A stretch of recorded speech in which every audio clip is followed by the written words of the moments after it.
we had some main results, didn't we, published at the ACC scientific sessions a couple of months ago, but it was good to hear a wee bit more about it in a wee bit more detail.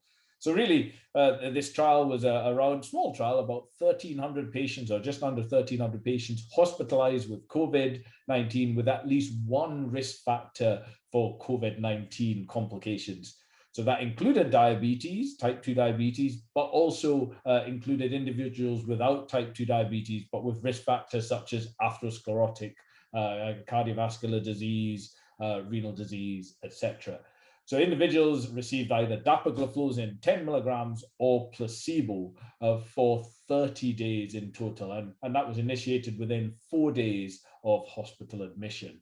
Now, importantly, anyone living with type 1 diabetes was excluded for the trial, and also anyone with previous DKA, diabetic ketoacidosis, as well. And the dual primary endpoints of DARE-19 was essentially worsening organ failure or death, or clinical recovery assessed after 30 days. And they also, of course, looked at the safety profile of dapagliflozin. So I'm sure you all agree it was a trial that actually required a significant chutzpah, didn't it, to undertake this time last year, when there was still, there still is uncertainty about COVID. So it was actually, quickly designed and undertaken trial, which was great to see. So what did they find? Well, they didn't achieve that primary endpoint. It didn't achieve statistical significance, I should say. There were numerically fewer episodes of organ failure or death. There were more people that recovered in the dapagliflozin arm of the trial, but these did not meet statistical significance. So overall, though, there were fewer adverse events in the dapagliflozin group. And I think that's really what I took mostly from this trial. It really, to me, hammered home the safety profile of dapagliflozin and the SGLT-2 inhibitors, even in people who were acutely unwell with sort of COVID-19 and hospitalized. So some people are then advocating on the back of DARE-19, and I'll be interested to hear your guys' opinion on this, that perhaps it's time to revisit sick day guidance for SGLT2 inhibitors. I personally don't think that's the case. Of course, these were a group of individuals closely monitored in a trial setting, hospitalized. They could have ketones measurements done regularly, etc., OBS closely monitored. And we just can't replicate that, can we? Certainly in a primary care setting. But certainly, I know we've had advice from cardiology colleagues that we shouldn't stop ACE inhibitors or ARBs, even in decompensated heart failure, because of the prognostic benefits of these drugs. And that's why some have suggested that perhaps we shouldn't stop SGLT2 inhibitors either. I think that potentially might be a misstep in primary care. I still think these, for the majority of my patients, the benefits outweigh the risks, but DKA is an issue I think that we do need to be aware of in primary care. So what are your thoughts, guys, on DARE-19 and perhaps sick day guidance? Yeah, I mean, from my side, I'm going to actually kind of ask the question really. Well, this population who were kind of studied in DARE-19 were hospitalized patients requiring a bit of oxygen who are a bit unwell, actually. Yes, yeah. So the ones you see in primary care technically will not be that unwell. So does this actually, should this kind of conversely actually reassure you from a primary care perspective that actually you can continue these medications, and once they're in hospital, then we could argue the severity is increased, then we could change it? I mean, that's kind of my devil's advocate side of things to ask the question. From my side, on a secondary care perspective, I don't see enough benefit from continuing the dapagliflozin to outweigh that risk of DKA in hospital in an acutely unwell patient who isn't going to be monitored as closely as a trial patient. So that's where I stand on it. But again, numbers numerically, dapagliflozin had some benefits. I'm interested to see what happens next. The paper is out in the Lancet, so there's some interesting things there. They're going to have a follow-up study looking at the 60 days after.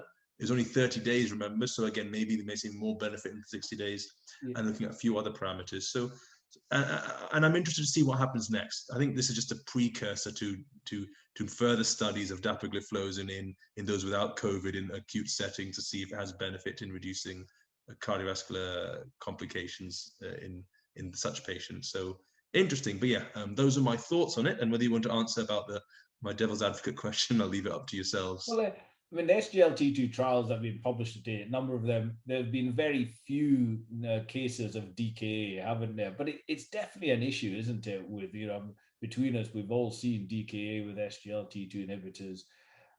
I think we still need to sort of be cautious about the use of the drug. But as I said, don't get me wrong, I think the benefits outweigh the risk for the majority of my patients. But we've drummed in this message, haven't we, now about sick day guidance for ACE inhibitors, ARBs, SGL. To turn that on its head, I think is potentially a misstep. I mean, I think one of I'm a little bit more confident in terms of potentially using SGLT2 inhibitors.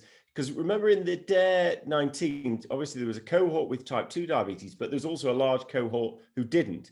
Yeah, and I think, although it's early days, the data for people for HFrEF and for CKD, if they didn't have type 2 diabetes, when it comes to DKA, is all pretty reassuring. So whilst admittedly they're not acutely unwell patients with COVID, but it does, the benefits, in particular, the renal benefits and some of the heart failure benefits look to be there. So actually stopping the drugs in those people, you're certainly at risk of harm. So I think when it comes to people with type 2 diabetes, you've got to balance in the DKA as well. And I think that's where it gets complicated. But I in people who don't have type 2 diabetes who are on an SGLT2 inhibitor for the heart or kidney, I think I'm much more open whether they should be stopping it, because we do know, in pretty much every trial, including some trials with COVID or observational data from COVID, the acute kidney injury is definitely reduced with SGLT2 inhibitors across the board. So, so that the concern that these drugs may be damaging the kidney, I think is well overstated.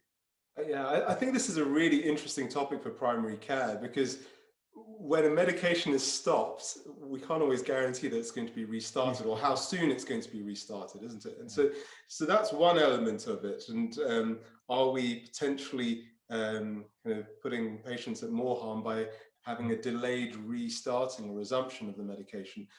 The other thing is that DKA still is, amongst many of my kind of peers locally, one of those sorts of topics that really makes them feel uncomfortable about SGLT2 inhibitors.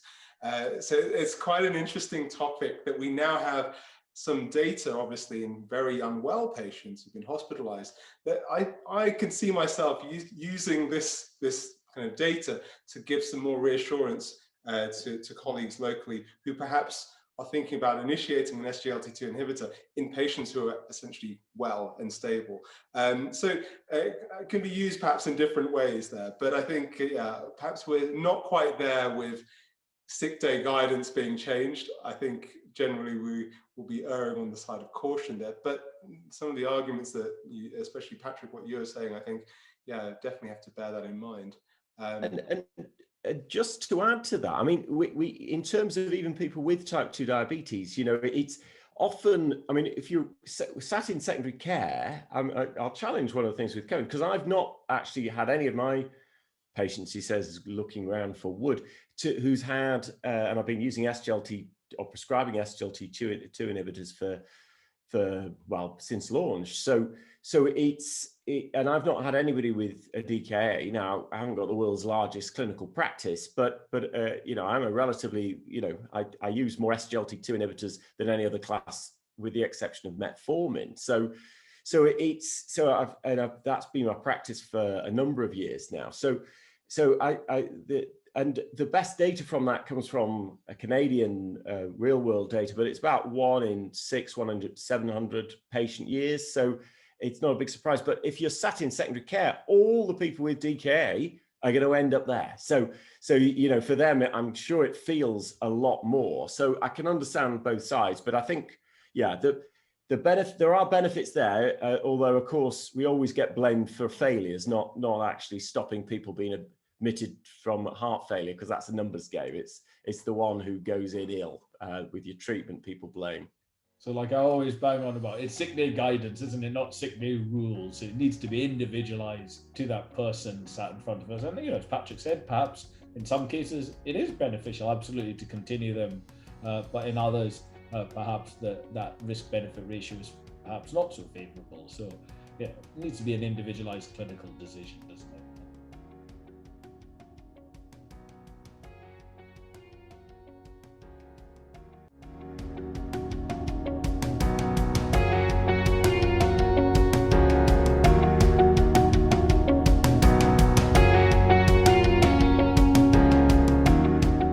Meta-analysis on of all the Sotagliflozin. So that's an SGLT1, SGLT2 inhibitor, which was being developed by Sanofi and is actually funding pulled, not unlike Peglutide, which was also had its funding pulled. But fascinating data when they did a meta-analysis of all the big studies, the cardiovascular and renal outcome studies, which because it gave the first clear evidence, I think, that in heart failure with preserved ejection fraction, which is a much more tricky condition to treat, but the cardiovascular benefits we've seen with heart failure with reduced ejection fraction are likely to be there. Obviously, this is a meta-analysis. It wasn't, the design wasn't for this. But that, I thought that was fascinating, and we actually got some news shortly after, which would suggest it was all true in terms of the announcement by Boehringer Ingelheim that Emperor preserved with first study in heart failure to achieve its primary outcome of reducing adverse cardiovascular events. Although we've only got a headline, we don't know what the details are.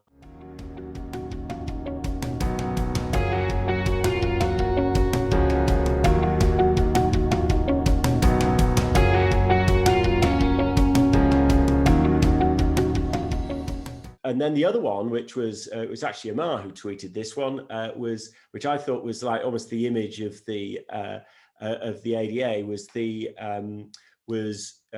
actually some data which was presented earlier apparently, but it was Brendan Ewan presented this on CREDENCE. So this is using Sotagliflozin 100 in people with chronic kidney disease of diabetes who are heavy albuminuria, and this they projected by adding that simple thing, one pill, which was well tolerated in that clinical trial, will extend someone's time before they're going to need renal replacement therapy by 15 years. And it was, anybody who's looked after anybody who's on renal replacement therapy, it's such an awful thing to bestow anybody.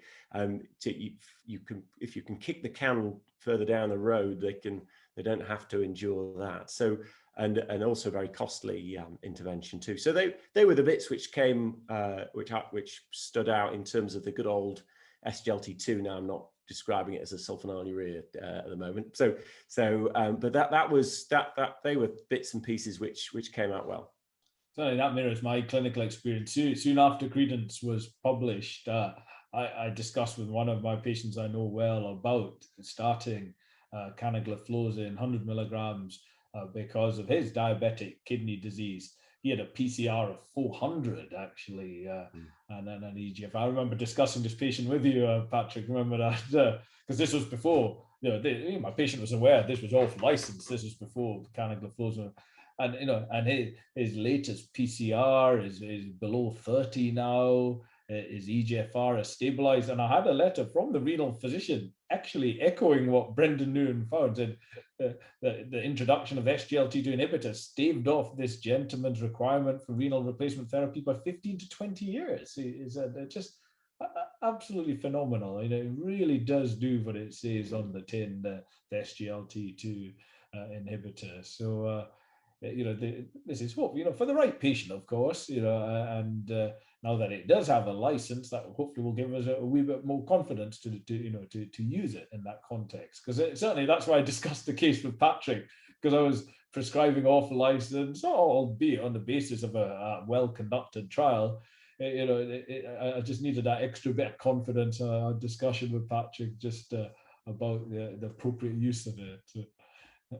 Yeah, I think that's it's a very clinically relevant, patient-centered kind of finding, which yeah, I agree, is really important, and really reinforces the kind of use of these medications, especially Cardiovascular with its license for DKD and the benefits you'll see. I think actually, apart from incretins, the trend, the kind of the overall theme for a lot of the sessions actually from ADA was about diabetic kidney disease, and not just about SGLT2s, but also about identifying and screening and finding those populations who are at risk of kidney disease, and also kind of intervening at the right stage. That was kind of the overwhelming theme with a lot of the sessions, which I found, which was another kind of thing that we're probably not doing it enough, I think, from what they said. And we'd kind of find ways of proactively searching and identifying those patients that we may benefit from any intervention, not just SGLT2s, but also ACE inhibition, glucose lowering, all those benefits, metabolic kind of improvements. So that was my other kind of add-on to everything as well. Yeah, I think that's a really important point there, this proactive case finding and identifying patients who can benefit from these wide array of medications within their license, obviously. I mean, when we talk about canagliflozin, for example, we've done a variety of searches locally, but the number of patients we find with raised urine ACR, but their EGFR has dipped below that cutoff of 30, and you're just thinking, you've just missed the boat, perhaps, as far as the license is concerned. So really, it's quite timely, all these things that we're doing. And I think the pandemic has really kind of highlighted the importance of risk stratification and, doing these proactive searches. But yeah, as you say, I think quite nicely there to kind of round off everything, that, all of these interventions are only as good as us actually identifying patients who would benefit from them. But for now, that's all from us. We hope you've enjoyed this video summary of the ADA conference. We look forward to seeing you again soon. Take care, everyone. Bye-bye. Thanks for listening, everyone.